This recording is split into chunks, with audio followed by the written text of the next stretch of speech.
February 23, 1945. Mount Suribachi, Iwo Jima. Private First Class Tadashi Yamamoto crouched in a concrete bunker, hands trembling as he wrote words that would have earned him execution if discovered by his own officers. The Marines are not human. They do not die like other men. Everything we were told about American weakness was a lie. Through the firing slit. He had just witnessed something that contradicted every assumption drilled into him during training.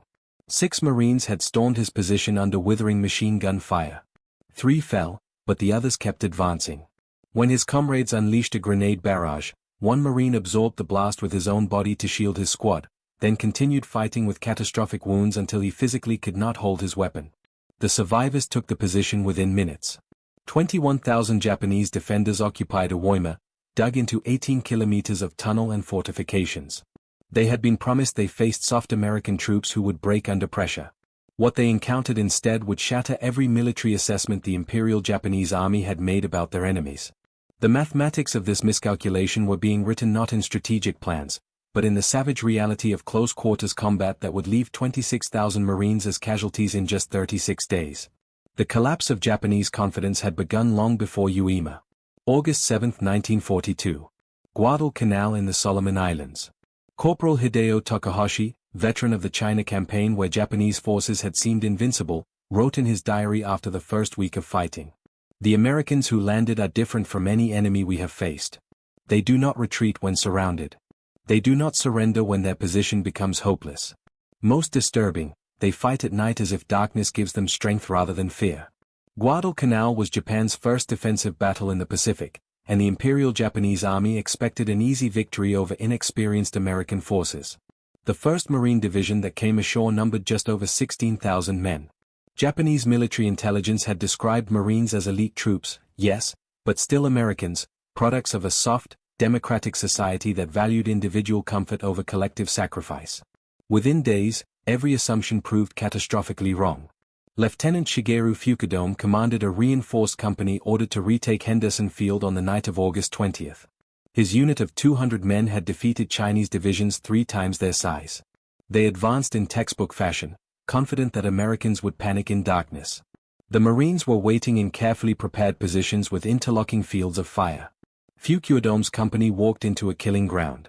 What happened next defied everything in Japanese tactical doctrine. Rather than fortify and defend, the Marines immediately counterattacked into the darkness using automatic weapons with devastating precision. Fuku's diary, recovered after his death 3 days later, recorded his shock. They attacked us in the night. We are the ones who attack at night. They moved through jungle we considered impenetrable. They killed in silence, then vanished. By dawn, 90 men remained from my company. The Americans had suffered 12 casualties.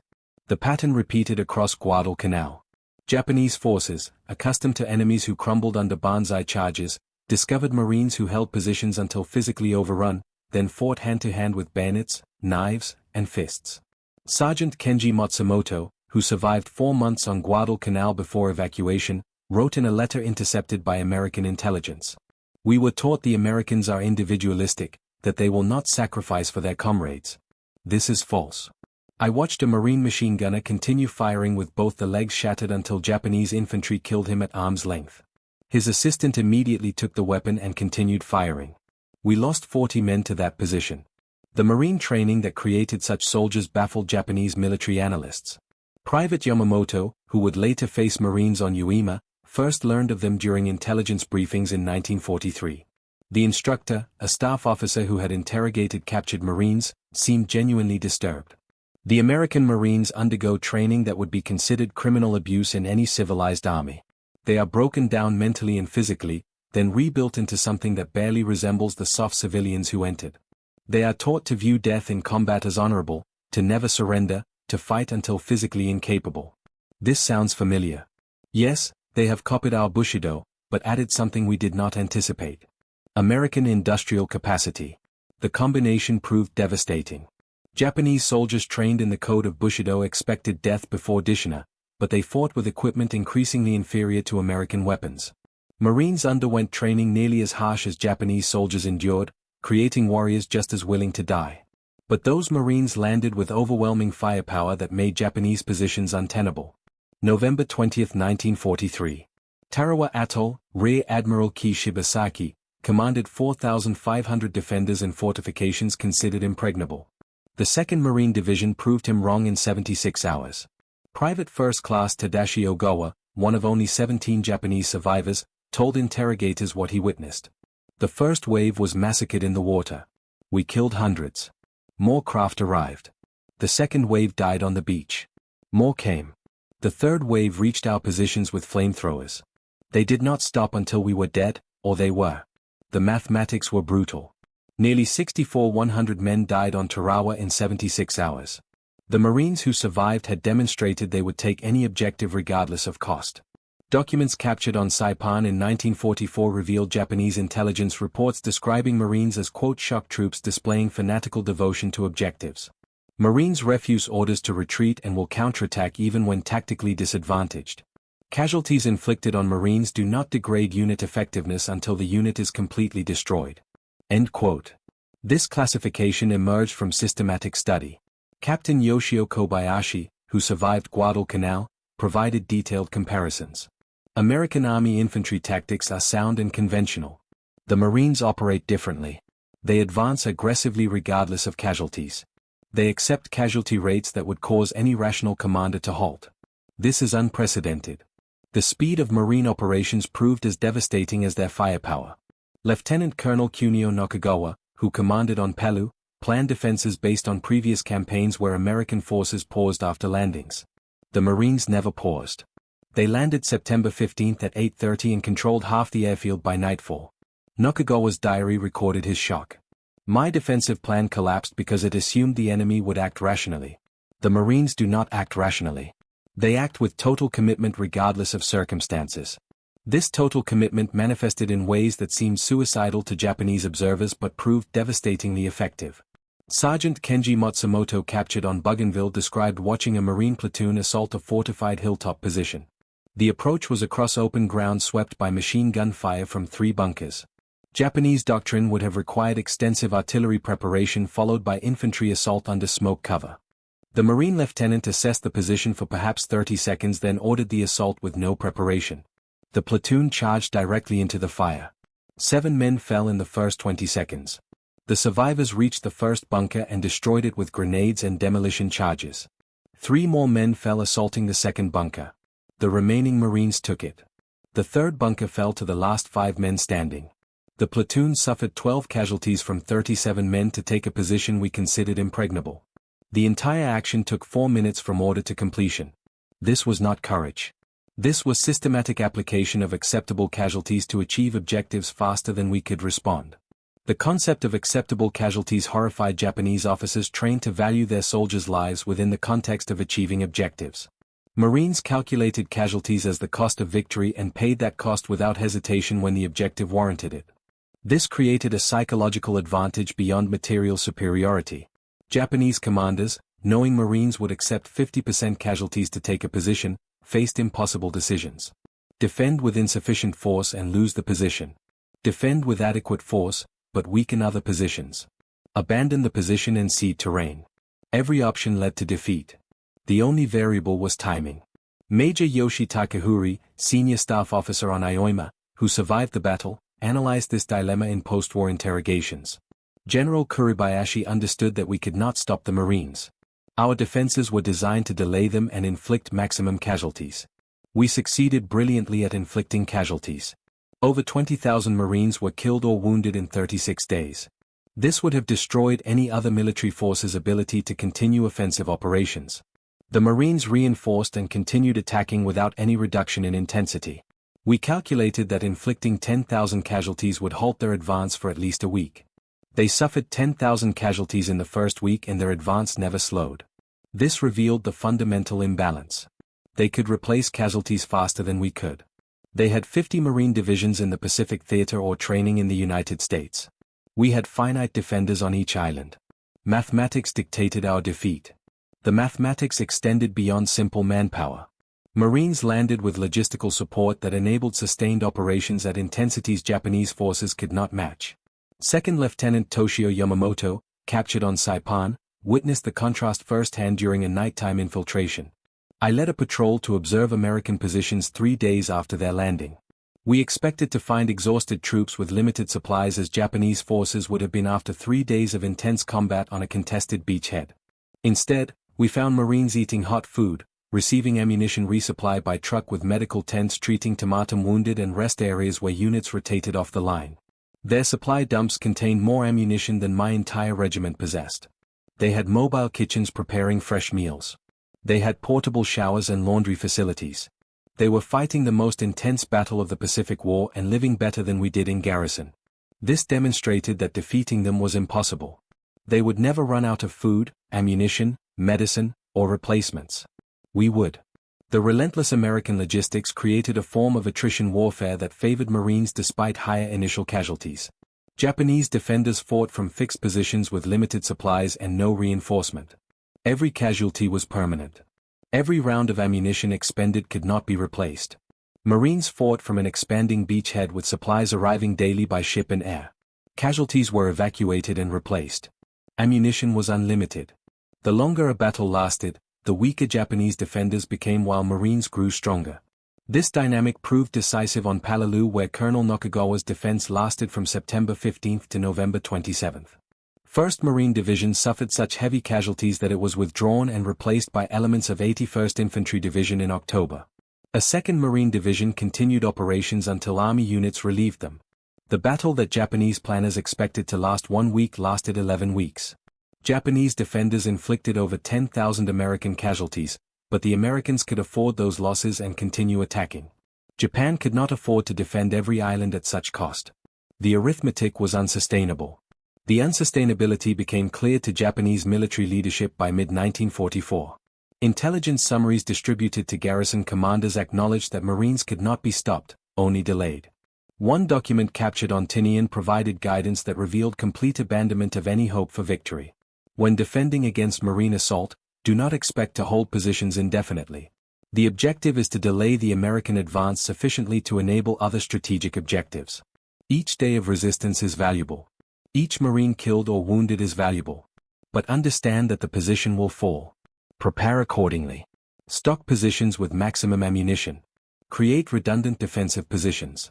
Plan to fall back in stages. Accept that you will likely die in the defense. Your sacrifice buys time for the Empire. There is honor in this sacrifice. Even without victory. This grim calculus defined Japanese defensive strategy for the final year of the Pacific War. Defenders no longer fought to win battles. They fought to make those battles so costly that Americans might negotiate rather than invade Japan itself. Marines, by accepting casualties that would have forced other armies to halt, negated this strategy. They paid the price demanded and continued advancing. No cost was too high. No position was too strong. The offensive never stopped. Private Tadashi Gawa, one of the few survivors from Tarawa, later described the psychological impact of facing such an enemy. After the first day of battle, we knew we would lose. The Marines had landed in overwhelming force. They had naval gunfire that destroyed our positions. They had air support that bombed us continuously. But we still believed we could make them pay such a terrible price they would reconsider future invasions.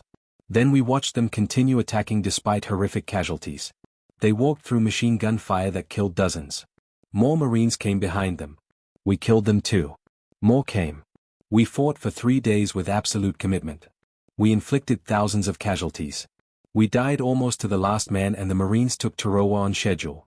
They paid the price we demanded and continued their advance across the Pacific. That was when we understood the war was lost.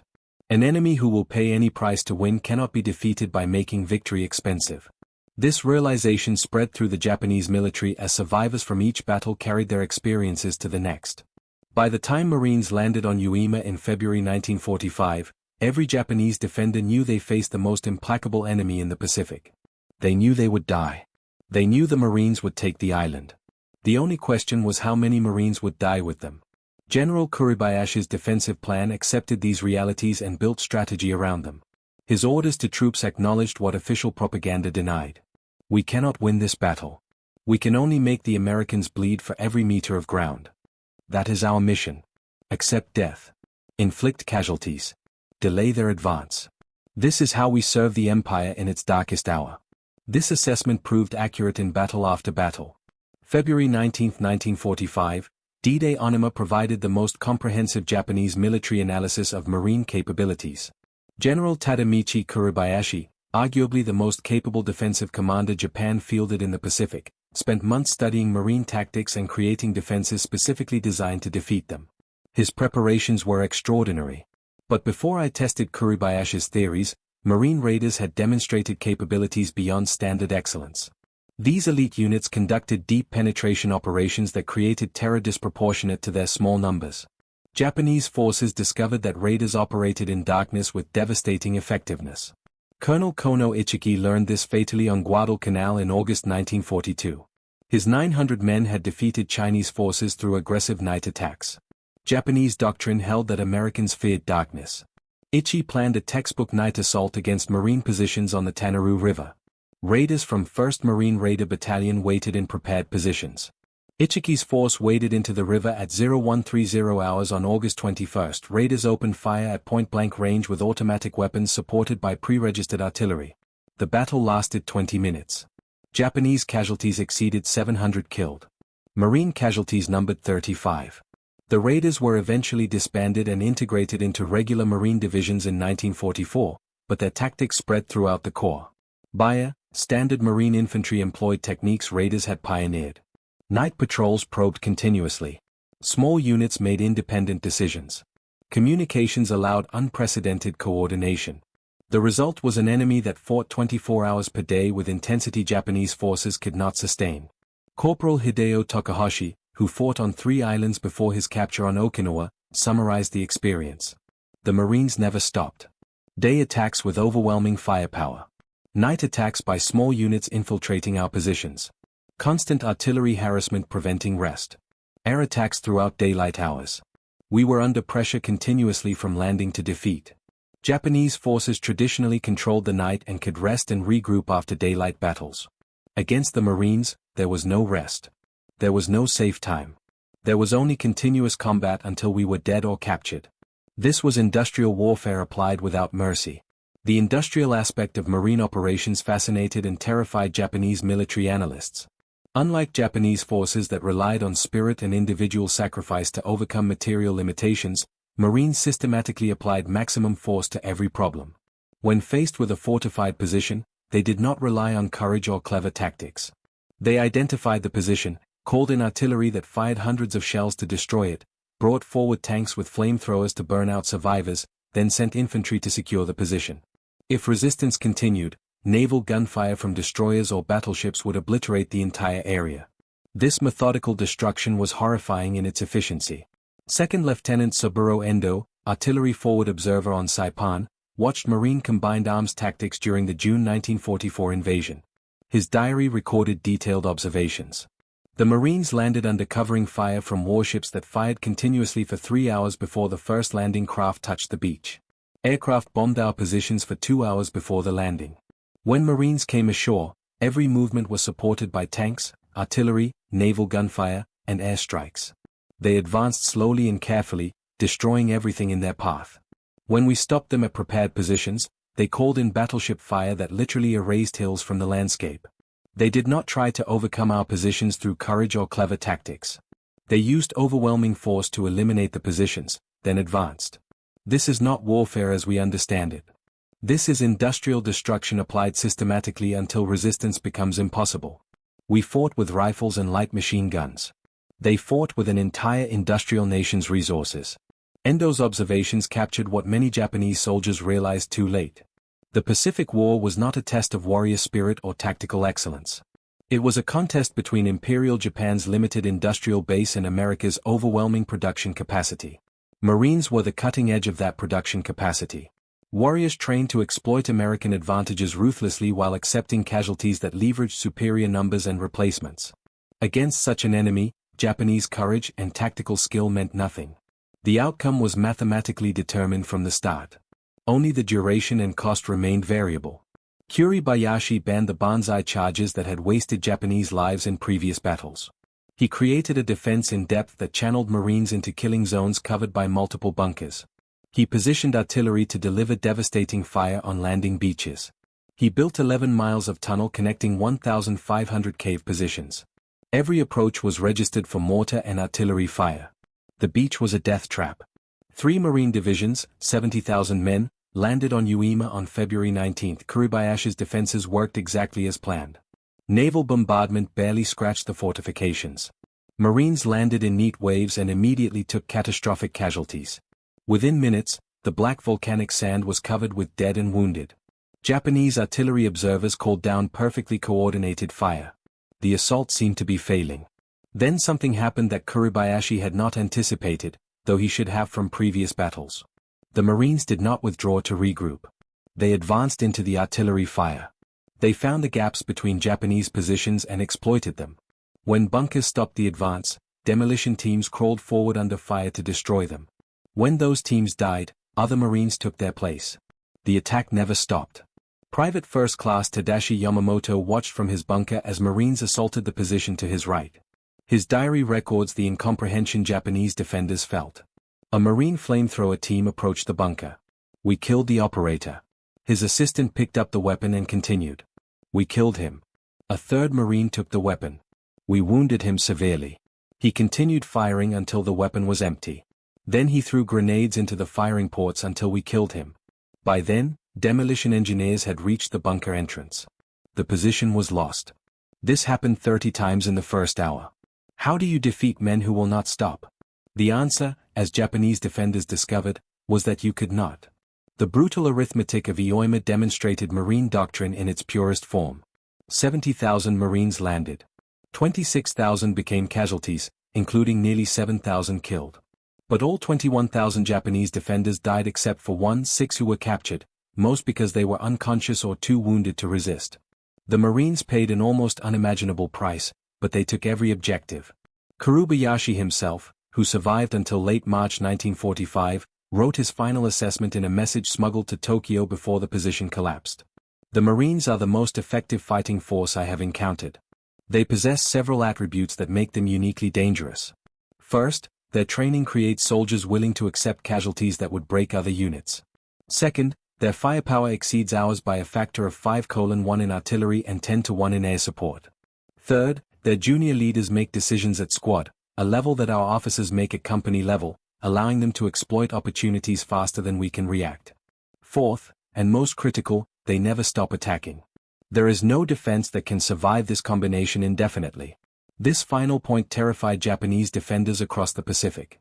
Soldiers could accept defeat in battle. They could understand being outgunned or outmaneuvered. What they could not comprehend was an enemy that simply would not stop regardless of losses. Corporal Hideo Takahashi, who fought on 3 islands before his capture on Okinawa, explained in a post-war interview, "You must understand the difference between Marines and other American forces. Army units would attack, take casualties, and pull back to reorganize. This is sensible military doctrine. Marines would attack, take casualties, and continue attacking over the bodies of their own dead. This is not military doctrine. This is something else entirely." The quality that made Marines so feared was deliberately created through training that broke recruits down to nothing, then rebuilt them into warriors whose identity was inseparable from the Corps itself. Documents captured on Saipan included interrogation reports of a Marine prisoner who explained the transformation to bewildered Japanese intelligence officers. Boot camp lasts 8 weeks. For the first 4 weeks, drill instructors destroy everything civilian in the recruit. You are told you are worthless, that you will never be a Marine, that you should quit and join the army. The abuse is psychological and physical. You are pushed until you think you cannot continue, then pushed further. Those who quit are publicly shamed. Those who remain learn that surrender is not an option. The interrogation report noted the Japanese officer's response. This resembles our own training but more systematic. However, the Marine prisoner then described something that had no parallel in Japanese military training. The second 4 weeks, the instructors build you into a Marine. You learn that you are part of something greater than yourself. That every Marine who ever lived is your brother. This created something unique. Marines fought because to fail was to betray every Marine who had ever lived. The psychological pressure created fighters who would advance when rational calculation said to stop. Japanese forces encountered this mentality in its most concentrated form during banzai charges that should have succeeded but failed catastrophically. October 24 to 25, 1944.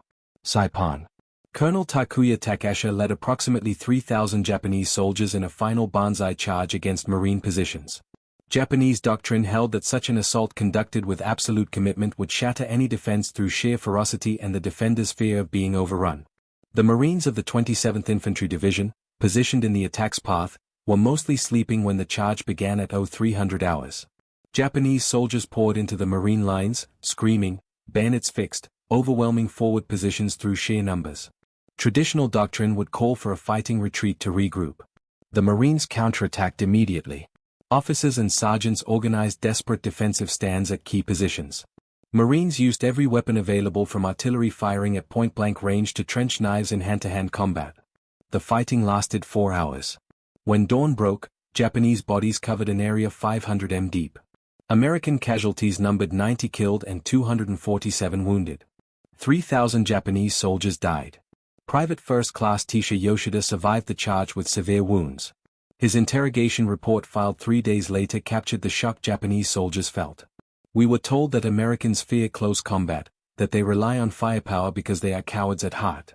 We charged into their positions expecting them to break.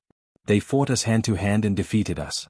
I saw a Marine sergeant kill 7 men with a bayonet and a pistol before he fell. This is not cowardice. We were lied to. The lies extended to every aspect of Marine capabilities. Japanese propaganda had spent years describing Americans as soft, individualistic people who could not withstand hardship. Marines sleeping in foxholes filled with water, eating cold rations for weeks, fighting in 100-degree heat with 80% humidity, contradicted those claims.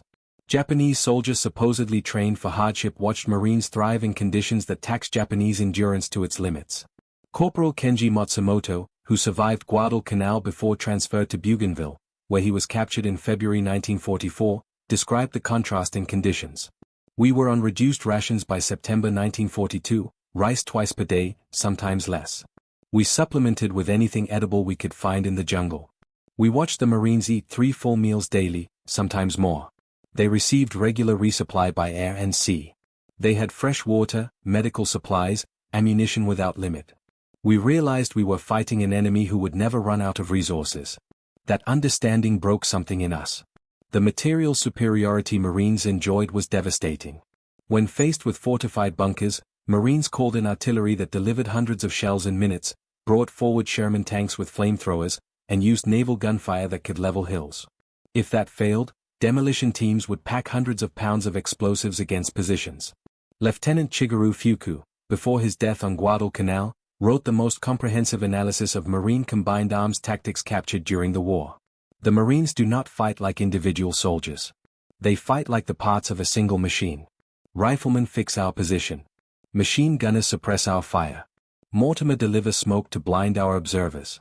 Artillery destroys our bunkers. Tanks advance with infantry following. Aircraft bomb any position artillery cannot reach. This happens within minutes of contact, coordinated by junior officers using radios.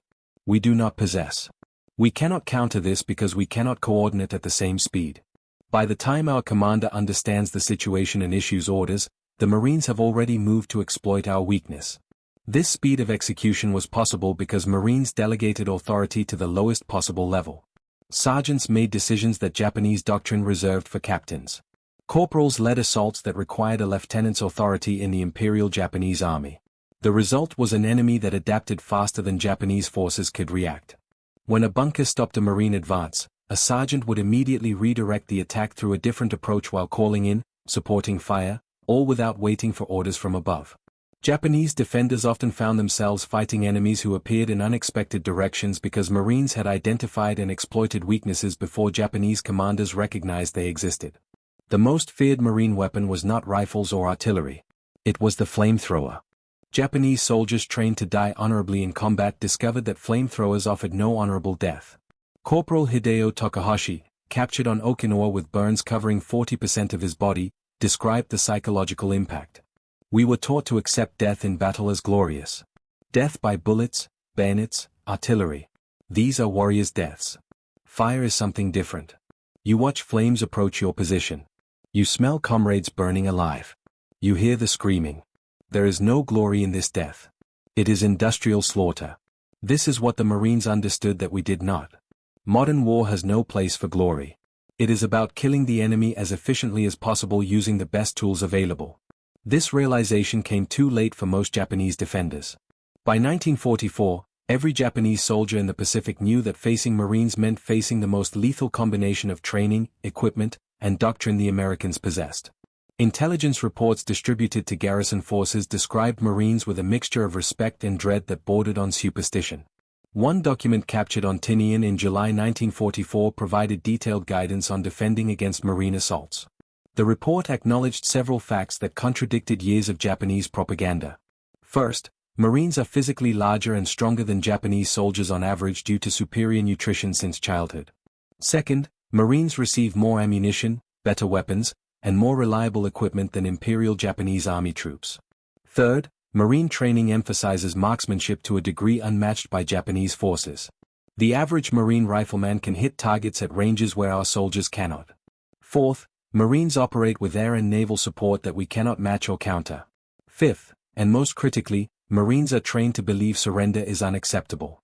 They will fight to death or victory. There is no third option. The report then provided tactical guidance that revealed how thoroughly Japanese confidence had collapsed. When facing Marines, do not expect them to retreat. Do not assume casualties will degrade their morale. Do not believe superiority in numbers provides an advantage as their firepower negates numerical superiority. Do not attempt banzai charges unless no other option exists, as Marines will slaughter charging troops with automatic weapons and artillery. Do not expect them to fear nighttime attacks as they fight effectively in darkness. The only effective defense is prepared positions protected by interlocking fields of fire with multiple fallback positions prepared in advance and with the understanding that the position will eventually fall. The goal is not to stop the Marines but to exact maximum casualties before the position is overrun. This defensive doctrine acknowledged reality but offered no path to victory. General Tatamichi Kuribayashi, preparing Iwo Jima's defenses in early 1945, understood this perfectly. He wrote to his wife in January, 1 month before the invasion. I am asked to defend Iwo Jima against American Marines. This is a mathematical problem with only one solution. The Marines will land with 70,000 men. They will have complete control of sea and air. They will bring unlimited ammunition and supplies. They will attack until Iwo Jima falls. My mission is not to defeat them. That is impossible. My mission is to make them pay such a terrible price that the Americans will reconsider invading the home islands. Every day I keep them fighting is a day the Empire has to prepare. Every Marine killed is one less enemy in the final battle. Kuribayashi's strategy reflected the evolution of Japanese defensive doctrine from confident aggression to desperate attrition. The Marines who landed on Iwo Jima on February 19 faced defenses designed not to repel them, but to bleed them in ways that would destroy American resolve. Every bunker was positioned to require direct assault. Every cave entrance was covered by multiple firing positions. Every meter of ground cost lives to take. The strategy failed because it misunderstood Marine culture. High casualties did not break Marine morale. They reinforced it. Every fallen Marine demanded vengeance. Every day of brutal combat strengthened survivors' determination to win. The worse the fighting became, the harder Marines fought. This was incomprehensible to Japanese military thinking, which assumed that even fanatical troops had a breaking point. Private First Class Tadashi Yamamoto, who survived until March 10 before dying in his bunker, wrote his final diary entry the night before. Tomorrow, the Marines will reach this position. We have killed hundreds of them in the past 3 weeks.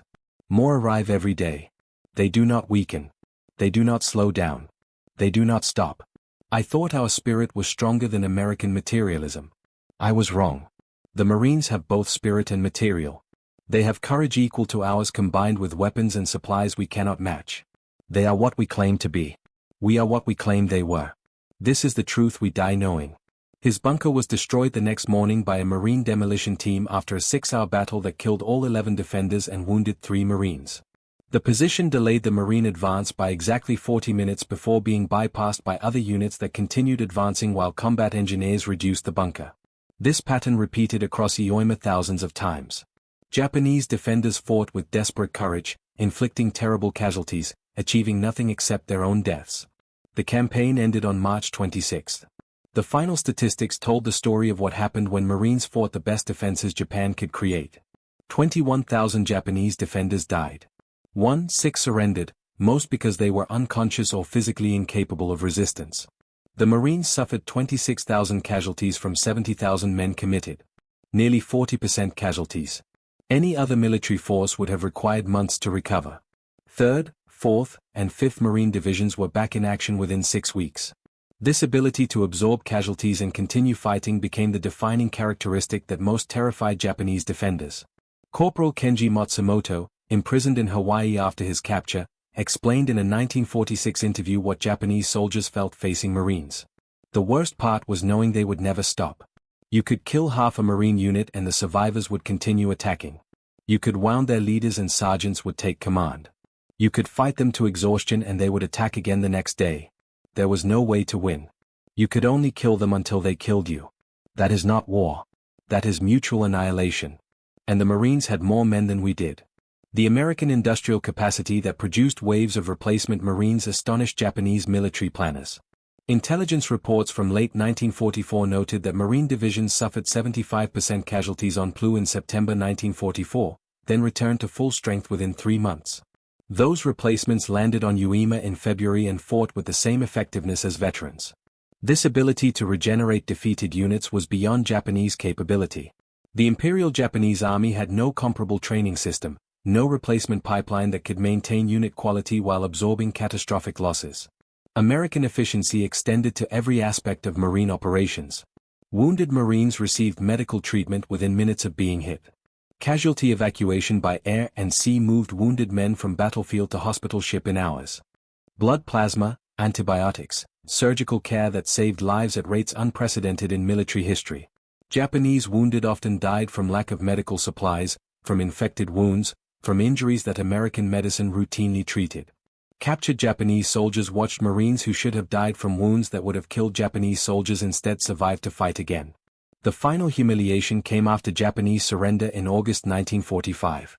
Marines occupied Japanese home islands expecting resistance from a population indoctrinated to die rather than submit. Instead, they found exhausted people grateful the war had ended. Private First Class Tisha Yoshida repatriated in 1946 after recovering from wounds received on Saipan described his return home. Everything we were told was lies. The Marines did not torture prisoners. They provided food, medical care, shelter. They treated us better than our own officers had. The Americans were not barbarians. We were the barbarians. This knowledge destroyed what remained of our faith in the empire. Thousands of former Japanese soldiers reached similar conclusions. The post-war interrogation reports revealed common themes. Respect for Marine fighting qualities. Bitterness toward Japanese leadership that had lied about American capabilities. Recognition that the war had been hopeless from the start because Japan could not match American industrial capacity or the fighting quality of troops like the Marines. The most comprehensive assessment came from General Tadamichi Kuribayashi's final message from Iwo Jima delivered through desperate radio transmission on March 21, 5 days before the island fell. He wrote, "I have fought the Marines for 31 days. They are the finest soldiers I have encountered. Their training is superior. Their equipment is overwhelming. Their courage equals ours. And their numbers are endless. Japan cannot defeat such an enemy. We can only die fighting them and hope that our sacrifice buys time for peace negotiations that preserve something of our nation. To my fellow officers preparing to defend the home islands, know this. The Marines will come. You cannot stop them. You can only make them pay in blood for every meter of ground. Perhaps if the price is high enough, they will negotiate rather than destroy everything. That is our only hope." That hope died with the atomic bombs in August. But Kuribayashi's assessment of Marines proved accurate. They were the tip of the spear that broke Japanese defensive lines across the Pacific. They paid a terrible price with casualty rates that would have destroyed lesser organizations. But they never broke, never retreated, never surrendered an objective. They were exactly what Japanese propaganda had claimed the Imperial Japanese Army was. Invincible warriors who would fight to death before accepting defeat. The final irony was that Marines achieved this through systematic training and overwhelming material support, not through mystical warrior spirit or racial superiority. They proved that modern warfare required both courage and industrial capacity, both training and technology, both individual sacrifice and national resources. Japan had courage and training. America had everything. The Marines embodied that totality in a way no other American unit matched. Japanese veterans recognized this distinction. Corporal Hideo Takahashi, interviewed in 1975 as an old man, summarized what his generation learned fighting Marines. "We were taught that spirit conquers material, that our will to die made us invincible. The Marines taught us that spirit plus material conquers, spirit alone. They were as willing to die as we were. But they had Sherman tanks and naval gunfire and unlimited ammunition and air supremacy and medical care and food and all the resources of America behind them. We had our rifles and our courage and promises of victory. That was not enough. It was never going to be enough. The Marines proved that on every island they took. The statistical record supports this conclusion. Marines fought in every major Pacific campaign from Guadalcanal in August 1942 to Okinawa in June 1945. They suffered 86,000 casualties, including 19,500 killed. But they never failed to take an objective, never abandoned a position once captured, never gave Japanese forces reason to believe Marines could be defeated through superior tactics or fighting spirit. The price was terrible. The results were absolute. Japanese military analysts studying Marine operations after the war reached unanimous conclusions. The Marines represented the ultimate expression of American military power. They combined warrior ethos matching Japanese Bushido with industrial resources matching American production capacity. They trained soldiers willing to die for victory while providing those soldiers with weapons and support that made victory possible. This combination was unbeatable. The lessons learned came too late for the 21,000 Japanese soldiers who faced Marines on Iwo Jima or the 30,000 who fought them on Okinawa or the hundreds of thousands who prepared to fight them on the home islands before surrender ended the war. Those men knew only that Marines were the enemy they feared most, the enemy their officers could not stop, the enemy who would keep coming regardless of casualties until every Japanese defender was dead. Private First Class Tadashi Yamamoto's final diary entry written hours before his death in a bunker on Iwo Jima captured this knowledge. He wrote, "The Marines will win not because they are braver than we are, not because they want victory more than we do. They will win because their nation gives them everything they need to win. And they will use those resources without mercy until we are all dead." This is the truth our leaders should have told us. We are samurai fighting with swords against men with machine guns who also have the spirit of samurai. There was never any hope. There was only death. His bunker fell the next day. The Marines who cleared it found his diary and forwarded it to intelligence officers who translated it and filed it among thousands of similar documents. The words captured a truth that Japanese soldiers across the Pacific had learned through brutal experience. Fighting the Marines was not like fighting other American forces. It was not like fighting British or Chinese or any other enemy. It was fighting an opponent who combined everything Japan claimed to possess with everything Japan lacked. That combination made the Marines the most feared enemy Japanese soldiers would face. The statistics tell part of the story. The battles tell more. But the words of Japanese soldiers who survived to tell of it reveal the complete picture. They fought men who would not stop, who would not surrender, who would die before accepting defeat, and who had the weapons and support to make that spirit devastating. Against such an enemy, courage was not enough. Training was not enough. Determination was not enough. Nothing was enough except surrender or death. The Japanese military chose death. The Marines delivered it with systematic efficiency. That was why Japanese soldiers feared fighting the Marines more than any other unit. The Marines said they would take the objective and they took it. They said they would accept any cost and they paid it. They never stopped. Japanese defenders discovered that courage meant nothing when facing an enemy who matched their determination and exceeded their firepower by factors that made resistance futile. That was the lesson learned in blood from Guadalcanal to Okinawa. After the war ended and propaganda dissolved, Japanese veterans acknowledged the truth their leaders had hidden. The Marines were everything Japan claimed its soldiers were, backed by everything Japan could never provide. Against such an enemy, the war was lost before it began. The Marines proved it completely, one island at a time, at a cost measured in thousands of lives on both sides.